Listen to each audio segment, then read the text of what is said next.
Welcome to the Liberty Show. I'm Manuel Carlos with Anti-Oligarchy and Victor Champion. We have a very special guest tonight, Dr. Kent Hoven from Creation Science Evangelism. If you've watched the Liberty Show in the past, we've talked about Dr. Hoven's case, and we've actually shown some clips of his seminars. But welcome, Dr. Hoven. Thank you. Good to be with you. Could you tell us about yourself and your ministry? I think that'd be a good place to start off. Or I guess what's on your face first? Maybe they started as a little tiny sore that healed too fast and trapped a bunch of whiskers under it. So now I have a giant patch of ingrown hair that's going to be cut out Monday. So nothing serious. I should live till I die. So thank you. It shouldn't be a problem. Okay. I was a high school excuse me. I was a high school science and math teacher for 15 years. Moved to Pensacola January 1989. And soon thereafter began a ministry called Creation Science Evangelism, where I traveled all over the world teaching on the science backing up the Bible view. I believe the Bible is literally true and scientifically accurate. God made the whole world in 6 days, about 6,000 years ago. It is not millions of years old, and it was destroyed by a big flood in the days of Noah. And I do a daily YouTube program, Kent Hovind Official, and that's my charts in the background here covering the biblical view of the creation 6,000 years ago and the flood. And before the flood, they lived to be 900, and we've got all kinds of charts on that. So I now, for years, have traveled the world teaching and preaching on the scientific evidence to support the Bible. And the goal is to get everybody in the whole world converted to believe in Jesus Christ and get saved. Great. So before before you went to court and everything, you did a lot of debates with evolutionists. Correct. I've done 105, I believe, debates against atheists and evolutionists at various universities around the world. Why do you think the state is so intent on promoting evolution? Well, the founders of this country, they stated it very clearly. We hold these truths to be self-evident. All men are created equal. They're endowed by their creator with certain rights, life, liberty, etc. Where do rights come from? Well, 220 years ago, everybody knew rights come from the creator. But what if there is no creator? Now where do rights come from? Well, then rights come from whoever has the guns, the government, or whoever, the biggest bully on the block. And so there are those who hold to a totally different philosophy of government, like communism or socialism, where government should really control everything.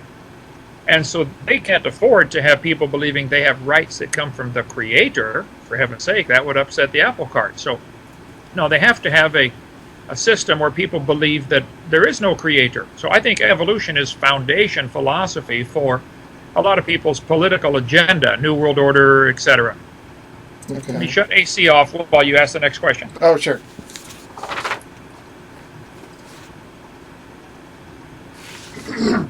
There we go. So would you say that government is a jealous God, small g? Yes, after the flood, when Noah got off the ark, God told him very clearly, Genesis chapter 9, "Whoso sheddeth man's blood, by man shall his blood be shed." In other words, you need to set up a system where you punish evildoers. If somebody kills somebody, you all get together and kill him. So we definitely need government. There's no question. Every civilization needs some system of government. And a lot of God's law in the Bible is exactly for that reason, to explain how to, what rules we should have and the punishment of evildoers. I'm embarrassed as a Christian that I had to actually go to prison before I realized prisons should not exist. In the biblical view, you either get a fine, a beating, or executed, depending on your crime. But nobody went to prison. If someone rapes your daughter, she does not need to pay his groceries for the next 20 years and worry about him getting out. She needs to go watch him get executed somehow and then go spit on his grave every day until she heals emotionally. I mean, it's common sense 101. If someone steals your car and gets locked up in prison, and now he's being supported by you again with his groceries while he's in prison, you're paying for it twice. In the Bible, if somebody steals something, you pay back 4 times or 5 times, whatever it is, and it's over with.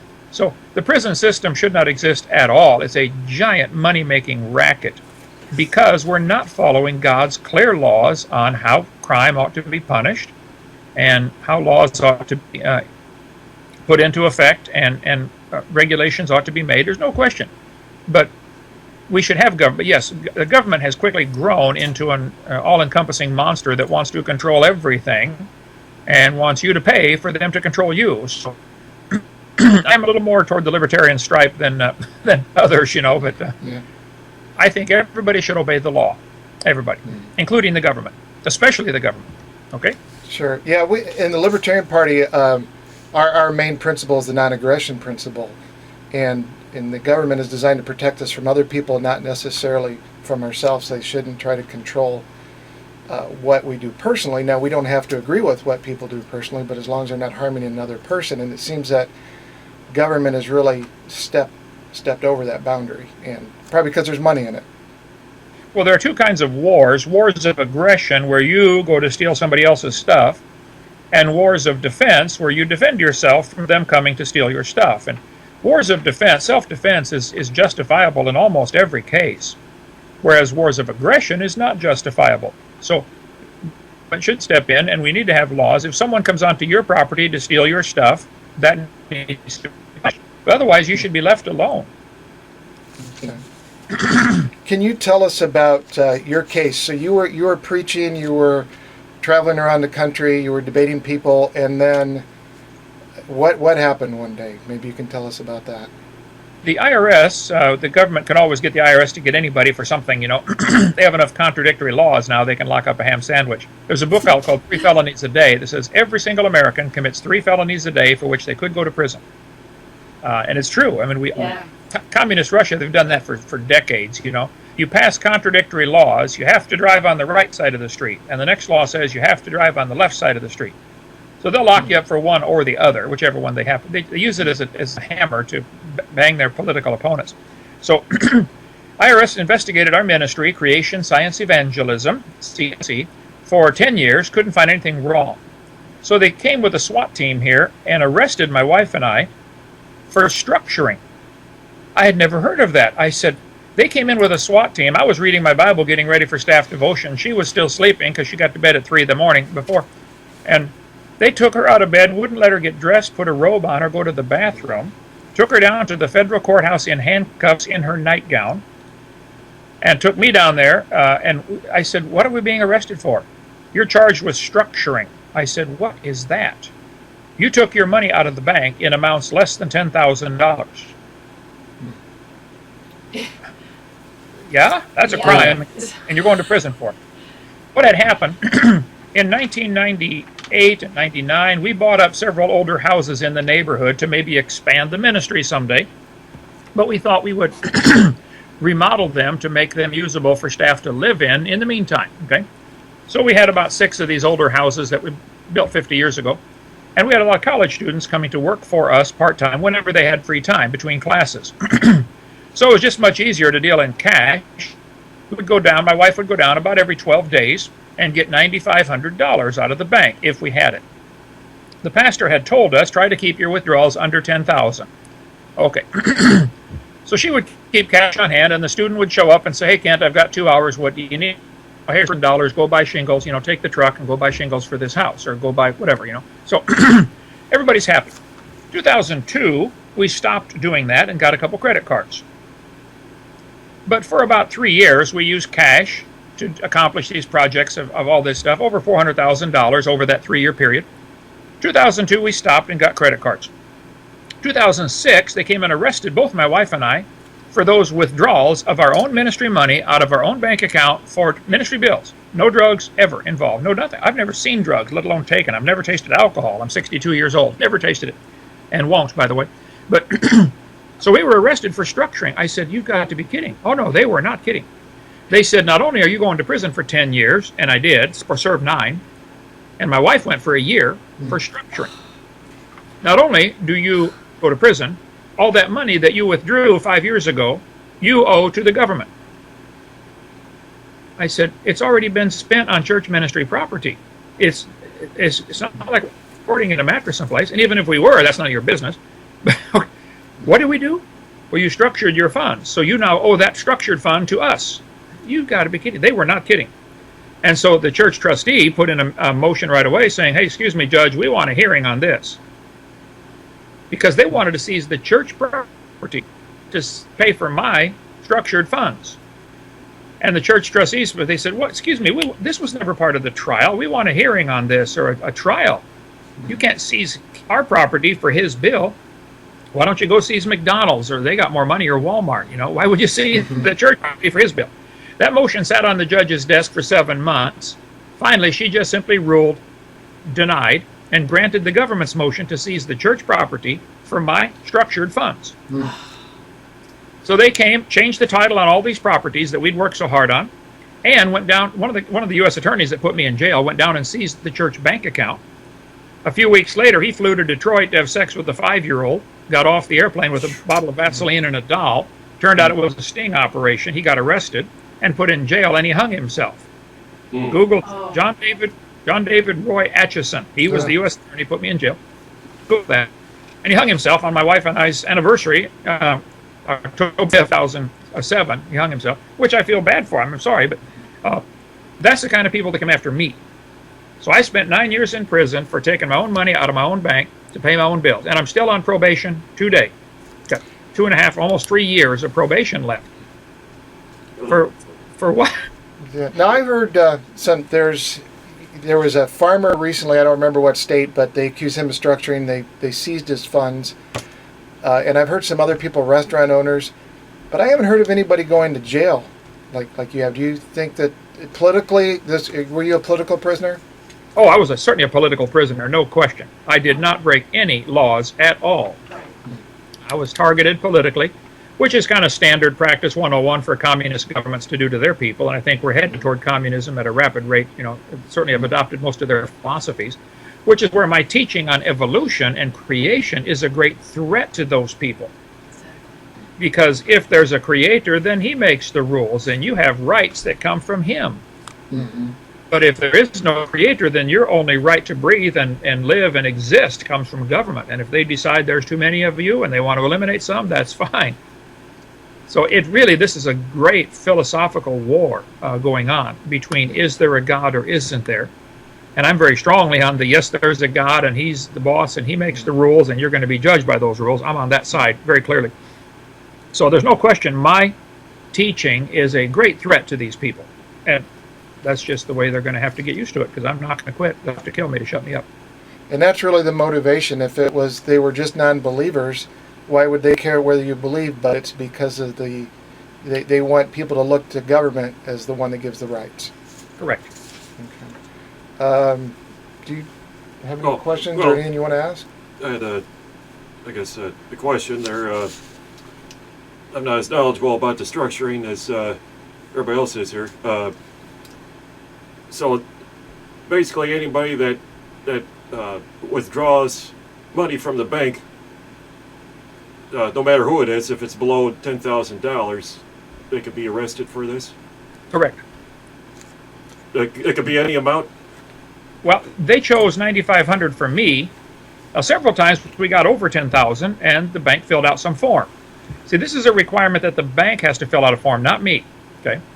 I think the whole law is stupid on its face. They should repeal the dumb structuring law and make it retroactive and pay the damages. Last year they seized 150 people, small businesses, seized their bank accounts, seized their property over that structuring law. Now you're right, I don't know of anybody else who went to jail for it, but especially for 9 years. I did. So Congress and Cruz get interest in this, and people ought to be calling him saying, hey, are you going to support Hoven? Are you going to, they got this Kate's law. How about Kent's law? Let's repeal this, make it retroactive, and put the real criminals in prison. Let them see what it's like. So you broke up a little bit. You said you were contacted by Ted Cruz? Yes. Well, several of the people in charge of Ted Cruz's campaign I've been in contact with, including yesterday. They're trying to get him or others to make my case an example of what's wrong with on multiple levels. The Justice Department, the IRS, the whole structuring law. I just want a complete investigation. I'd like to go testify before Congress what happened to me. Hey guys, you need to repeal the law, make it retroactive, and pay me the damages, and leave me alone. I wasn't doing anything wrong. I've never taken drugs. You passed supposedly to catch drug dealers, and you're catching the wrong fish in your net. I'm not a drug dealer. Well, that's how it was sold to everybody to get passed, correct? Do you really, at least in my opinion, do you think that the structuring law and the reporting for $10,000, do you think that was really to catch terrorists or drug dealers, or was it to tax us more and use after political enemies? I don't know if they knew when they did ahead of time what it might result in. If somebody had this all planned, some sinister motive, probably. I have no way of knowing that, but it works, you know. It works to catch innocent people. They have seized billions of dollars. I think stolen billions of dollars from innocent people, including myself, and stolen years from their life, in my case, for just pure greed. 1 Timothy 6:10 says the love of money is the root of all evil. That's all they really want. How on earth can money that we took out of our bank to pay our bills belong to the government now? I mean, read this case and understand it. Say this can't be true. It is true. It happened to me. Okay, it did. So yeah, it's so bizarre. But how many people in communist countries have spent time in prison or been killed just simply because the government wanted them out of the way, just shut them up? Mm-hmm. What did John the Baptist do wrong? What did Jesus do wrong? They hated him, and guess what question they came after Jesus on? Does your master pay taxes? And they tried to trap him in his words. Read Matthew, Luke, and John. They weren't looking for truth. They were looking to trap him with his words. To make matters worse, I was being transferred close. I was moved 30 times while I was in the Bureau of Prisons. 30 times I was moved. They were transferring me close to home for my near-release transfer a year and a half ago. They moved me from New Hampshire to Montgomery, Alabama. Yeah, I live in Pensacola, much closer. Then they brought a new charge of mail fraud, which carries up to 20 years prison for mail fraud, because they had seized these. I was still fighting the case. So I sent in what's called a lis pendens to the county courthouse and says, hey guys, there is still litigation pending. Anybody who wants to buy that property really should know there's litigation pending. I mean, if they still want to buy it, that's fine. But the government was going to auction one of the properties. So I sent a lis pendens. Perfectly legal. That's the proper thing to do. Okay? Well, because I used the mail, they think they didn't prove I used the mail, but they said there's litigation pending, and you used the mail to prevent us from selling this property. So they tried to bring a new charge of mail fraud, kept me in county jail for a year when I should have been home, an extra year, over this stupid new charge of mail fraud. Finally, when I went last March, a few months ago, May, just a few months ago in May, I went into court to go to have the trial over mail fraud. They dropped the charges that morning.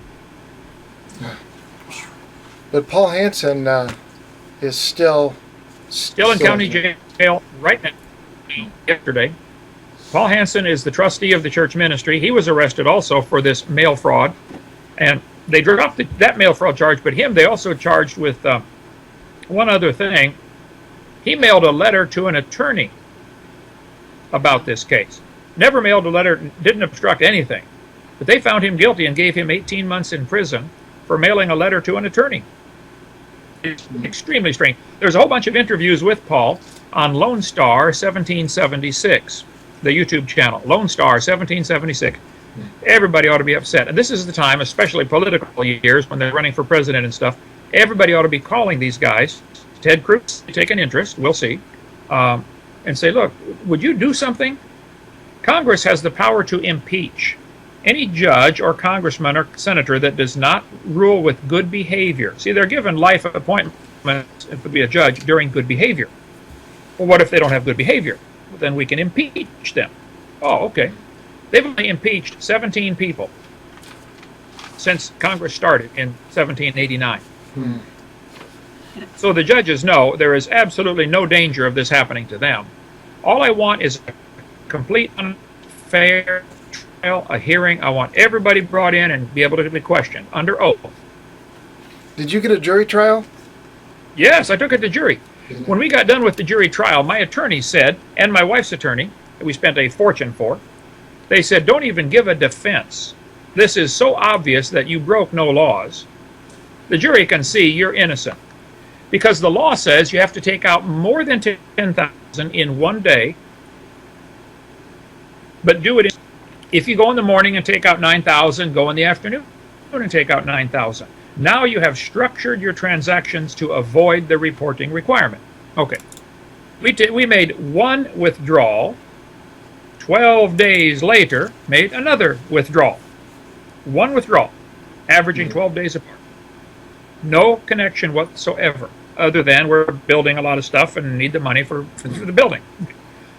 So the attorney said there is no law at all, because the law says more than 10,000, and you never did that. So we did not give a defense. We rested.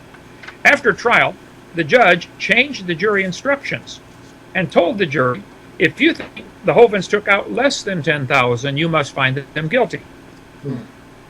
Objection, Your Honor. No, overruled. Take it up with the circuit court. And of course, saying you never win there either. So that's like saying your city passes a law that says the speed limit on this street is 50 miles an hour. So you're driving 48, and they pull you over and give you a ticket for avoiding speeding. Yeah. Which would That's what I went to prison for that, for avoiding getting over 10,000. Yeah. now would you consider or I would be curious what your thoughts are on jury nullification, because this would be a prime example of where that should come into play. Any one of those jurors should have had a brain in their head and said, this is dumb. I'm voting not guilty.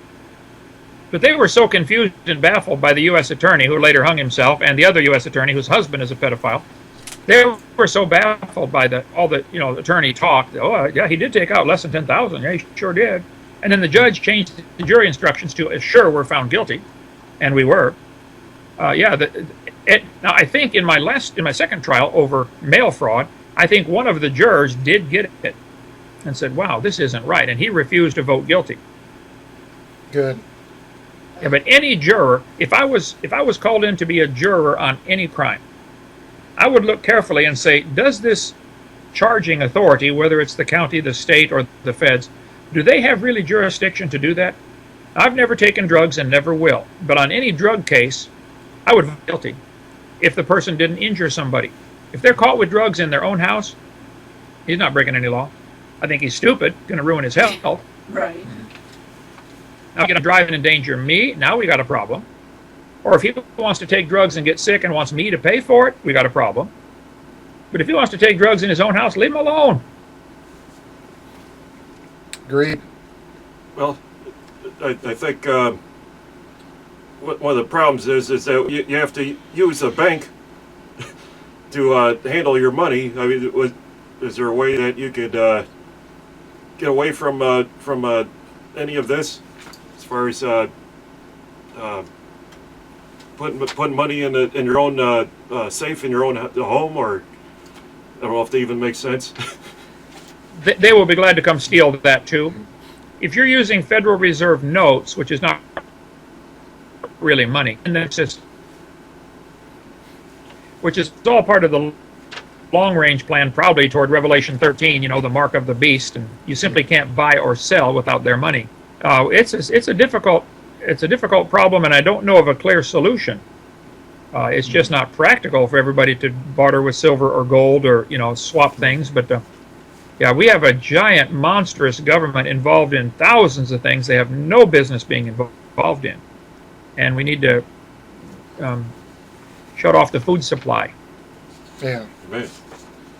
Could you tell us a little bit about the book, your book on the prison system? I can. I'm signing copies here right now to give to people that are donating to the ministry to help me get started again. While I was in prison, I wrote a book called The Kennel by Elijah Green. I used a different name because I didn't want to get in trouble. Elijah was a preacher the king hated for no reason, and he wore green at that prison. Our green was our uniform. So I chose the name Elijah Green, but it's really me. It deals with, it's a story called The Kennel. It's a parable about a man visiting a giant dog kennel where they lock up 1,600 dogs for the dumbest reasons. And it's really government jobs to. So The whole prison system is a giant money-making racket and provides a lot of jobs for some people that are otherwise unemployable. Couldn't get a job anywhere else. So this is really, people are loving it. Just a little story. I don't know how many pages it is. I should look at that. 106 pages altogether. But I wrote 37 books from prison. This is one of them. The only one I really wrote of political nature at all, called The Kennel. All the rest of mine are on Bible themes or creation themes. My favorite is my book I wrote on end times. What on earth is about to happen, for heaven's sake? This one is really going well. People are loving it. What does the Bible say is coming next in the future? What on earth is about to happen? All my stuff is up or will soon be up on 2peter3.com, because 2 Peter 3 in the Bible talk ignorant of creation, the flood, and judgment. So I've taught for years and had teaching materials on the creation and the flood, but I never really included the rapture, the coming judgment, because it wasn't clear in my mind. So that's why I wrote that book. I did buy the ebook of the What's on Earth is About to Happen. I did buy that, read it, loved it. Okay, good. Thank you. I started to read it, and I noticed at the beginning, under acknowledgments, you have Steve Quayle and Nathan Leal, who I listen to a lot on the Hagman show, and I listen to on the Hagman show there. How did they help you out there?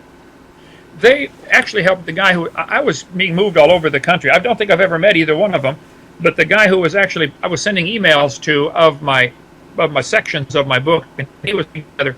He contacted them quite often for ideas and for pictures and artwork and displays and things like that. So I don't know, maybe I shouldn't even have them in there because it wasn't directly with me. It was more with him, the guy who put it together. But what I've read of their stuff I like. I don't know that I agree with them on everything because I don't know what they believe. But Okay. All right. Okay. Do we have anything else that you would like to bring up, Dr. Hoven? well, if people have questions, I answer questions every day on a YouTube channel, Kent Hovind Official, which is getting like 1.3 million views now. I've only been out for 65 days, so it's going pretty viral. What a blessing that is, and responsibility. But they can send questions to that YouTube Kent Hovind Official, the Dr. Dino, that's me, at gmail.com. And we'll be glad to, or if they can find someone who wants to debate on creation versus evolution. I defend the creation view, the biblical account, against all comers. Be glad to. I can't find any more opponents. You know, we live about 3-4 miles from Notre Dame, and I'm sure there'd be somebody out there that would love to debate you. That would be fun if we could get you up here. Here's what I predict. You can go ask 100 professors at Notre Dame, will you debate Kent Hovind on creation versus evolution? They will say no. Nobody will. I guarantee it. If they will, I will come take on the entire faculty at altogether at one time, one debate, on 2 simple conditions. I get half the time, and we talk about one topic at a time. I don't want them to bring up 30 topics, and I get time to answer one. Okay, no, one topic. You want to talk about carbon dating? Let's talk about that. You want to talk about dinosaurs? Okay. You want to talk about the age of the earth or cavemen? One topic at a time. But you go ask them. I've already had 4,600 professors refuse to debate on this topic. It's not that I'm smarter than them. It's that I'm right and they're wrong and they know it. This is a very difficult thing. I also am a college professor in English, writing, composition, that kind of thing. And you are under scrutiny from the state, if you will, to make sure you fall in line. I no longer teach at that university anymore, but it's definitely a thing. They would like to control. No longer do you have academic freedom, and that's a major issue. And I of course would buck the system whenever I could for my students, because they've had, at that point, 12, 13 years of statism and evolution and that kind of thing. So I can understand why you're not getting traction with the academic world, which is sad, because I would love to see it. I would love to see a huge debate, and I'm all for that. But Okay, well, tell you what, why don't you do this? Why don't you go ask 100 professors in the science department, would you be willing to debate? They will all say no. Write their name down. Say thank you, appreciate that. Then go ahead and rent a hall, rent part of the, or get the Bible. Probably some student group there that can get a room for free that seats 1,000 people at Notre Dame, and schedule me to come speak. I do it for free, and then run stuff in the paper. Come here, Kent Hoven, speak on creation. The following professors refuse to debate him, and list their names. I love it. Dead serious. Count me in. That's a good idea. That's an excellent idea. That's a good, Okay, that's what we're going to plan on doing as soon as possible. great. Sure. And then if a church or a group wants to have you come and speak, I think you said, I saw in one of your YouTube question and answer, generally you probably want to have a space big enough for 1,000 people. And what it would take to get you to come in and speak?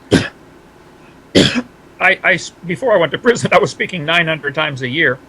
I would go to a place, speak 5, 6, 7, 8, 9 times if possible. I try to cram it into 2 days, and then go home. I have to manage my dad, husband, and grandpa also in the top of all this. So usually I speak Friday night a couple times, all day Saturday, Sunday morning, and then fly home. That works good. Or Saturday night, all day Sunday, and Monday morning, and fly home. But I don't charge anything. Because so many people come for these, or they did before I went to prison. I may be radioactive now. So maybe nobody will come. We'll see. My first meeting is in Dallas in a couple of weeks, so we'll see what happens. But what was happening before was almost always over 1,000 people would come. And if you get in a church that typically has 100 and they got bathrooms for 100, this is a problem when 1,000 people show up, And there's no kind of way to tell them, look, preacher, I can't come to your church. Well, you're in it for the money. No, I don't charge anything. I'd like you to take a love offering. I mean, this is how I survive, but, buy my ticket to get there, take a love offering. That's all I want, The lowest is $12. I ask that, please try to at least $12, if you can. But that really did, by the way, happen one time. So, yeah, that's all. I just would love to come. A neutral location like a Holiday Inn or something works pretty well because other churches will come. Whereas if you go to one large church, which is good, then other churches feel like they don't want to go there because they differ with them on some doctrinal thing or something, So, but I'm flexible. I just want, and if it's a house or with somebody or a hotel, doesn't matter. Just get me there, pay my ticket, take a love offering, give me a place to sleep. Okay, great, Amen. great. So we really do appreciate. We know you're busy. You're taking those questions on YouTube. You have people calling you. You're doing other radio views. So we really appreciate you taking the time and speaking with us here. And so your suggestion for people is contact the presidential candidates, contact Congress, get informed, and also check out website 2peter3.com. Dr. Dino as well? DrDino.com currently goes straight to my son's website, his ministry, which is Creation Today, but in the near future that will go to 2 Peter 3, just the number 2, the word Peter, and the number 3, for 2 Peter 3 in the Bible. But yeah, they can get our materials there, they can watch my stuff. I've almost everything on creation, evolution is up on YouTube someplace. They can watch it for free. Okay. Anything else, guys, before we... Okay, I think my brain just shut down. All right. I started reading your book about end times, what on earth's about ready to happen, and I didn't get through it yet. But I believe that when I heard you on the Hagman show, they may have asked you, you had to think about some of this information that Jonathan Kahn had in his book about the Shemitah and some of the blood moons, and basically if you go back, say like you follow what they think is the Jubilee year, say like in 1948 when the state of Israel was reestablished, then later 1967 or 66, okay, roughly 50 years, okay, they got back the city of Jerusalem. So now, okay, based on these what seem to be biblical signs, which could be, or well, actually, okay, there's going to be a blood moon this month, and the Pope is going to be coming to the United States on the Day of Atonement, Do you see any of these things connecting as far as what's going to happen in Israel as far as like a war or the third temple coming? Since we've seen in the past, okay, Israel got the land back, they got Jerusalem back. Okay, maybe the third temple is next. What do you think? What would be the scenario coming next? I really enjoyed the books that he wrote on that topic about the blood moons and all that stuff. I taught earth science for years, and I'm familiar with what the blood moons, the moon turning red. I can explain what causes it. It happens every couple hundred years. It's kind of rare, but to get 4 in a row is really rare. And you're right. Historically, something significant with Israel has always happened. Those days, I really think something will probably happen this month with Israel. Significant. I think the Bible indicates there's going to be a treaty made that allows Israel to rebuild their temple on the Temple Mount. That, according to Daniel 9, is the start of the last 7-year period, the 70th week of Daniel, and I cover all that in my book. Currently, we're only offering it as an ebook on lulu.com or 2 Peter 3, I'm not sure where even, or for those who donate to help get the ministry going, because I lost everything, so people are making a donation to help the ministry get going. We send them an autographed copy. Eventually, we'll put it up for sale, probably in another month or two. But yeah, I don't know if this will be it or not. We'll have to wait and see. It's like next week. So right. Well, Yeah. the Feast of Trumpets is supposed to be tomorrow at 6 p.m. So that's the basically the new biblical year. So that'll be the end of this Shemitah, which what Jonathan Kahn was warning about, which is okay tomorrow, and I believe. There's a reason why we're talking about these things right now. But I truly believe these things are coming fast. We need to be prepared. I just want to see what your opinion was. all right, well, thank you so much for having me. I'll be glad to answer any questions on creation, evolution. That's more my specialty. But certainly, we need people out there with the political mindset that you guys have of let's help draw our country back to God and common sense. This is insane what's happening. So I very much appreciate the opportunity to be on your program. Sure, thank you, sir. We'll get a copy of this out to Theodore, Okay, and thank then you can access it. So thanks again for all that you do, and thanks for talking to us at the Liberty Show. Thank you. All right. Thank you very much, Dr. Right. Hoven. Take care. Okay. Talk to you soon.